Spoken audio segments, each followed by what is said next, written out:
Before dawn, Elliot Reyes sat alone in the kitchen of his small suburban home, listening to the refrigerator hum while the house slept around him. The soft light above the sink touched the rough skin of his hands, hands made strong by years of lifting beams, swinging hammers, and carrying the weight of a family he loved without complaint.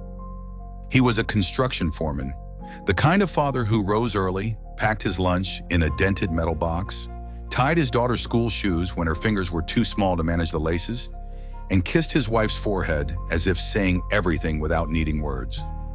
In his town, people trusted Elliot because he was steady. Even the men on the job site said, "If Elliot says it's safe, it's safe." But one gray morning, after a routine doctor's visit, he sat in his truck outside the clinic and unfolded a paper that seemed to shake the whole world in his hands. The words were clear enough, and yet he could hardly read them. His chest tightened, his eyes burned. For the first time in his life, his hands trembled. He did not go home right away. He parked beneath a bare tree and bowed his head over the steering wheel. The rain tapped the windshield like a quiet prayer. "Lord," he whispered, "I have carried timbers, plans, and payments. I have not always carried my soul well. Teach me how to trust you when I cannot carry this."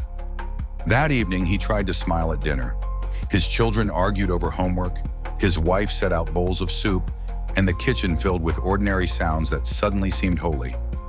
Elliot listened to their voices and felt both fear and gratitude rise together. He wanted to protect them from worry, yet he could not hide his weakness forever. When the truth finally came out, his wife did not answer with speeches. She simply slid her chair closer and placed her hand over his. Their daughter, small and solemn beyond her years, reached across the table and held his other hand with both of hers.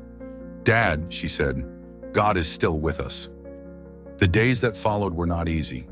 There were hospital corridors that smelled of antiseptic, church pews where he sat quietly while others prayed over him, and long nights when the house went still and his fears grew loud. Yet kindness came in small, steady ways. A casserole from a neighbor, a pastor's visit, a co-worker covering his shift, his children leaving little notes in his lunchbox. Each kindness felt like a plank laid beneath him when he thought he might fall. During treatments, Elliot learned that faith was not pretending to be strong. Faith was showing up weak and letting God be strong in him. He began to pray in the truck before work, sometimes with words, sometimes only with tears. And in those prayers, peace came. Not always the answer he wanted, but enough light for the next step. Months passed. Slowly, the fear loosened its grip. One autumn evening, with the sky glowing gold behind the half-built houses in the neighborhood, Elliot returned home early. He walked to the backyard where he had once promised his children a treehouse.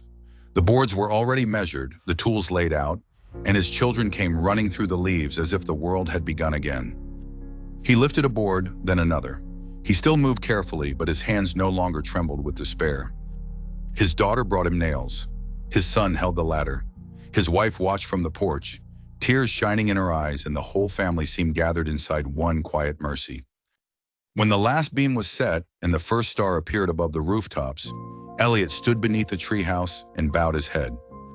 Not because the road had been easy, but because God had carried him when his own strength ran out.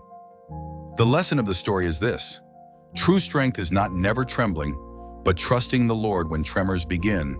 For my grace is sufficient for you, for my power is made perfect in weakness.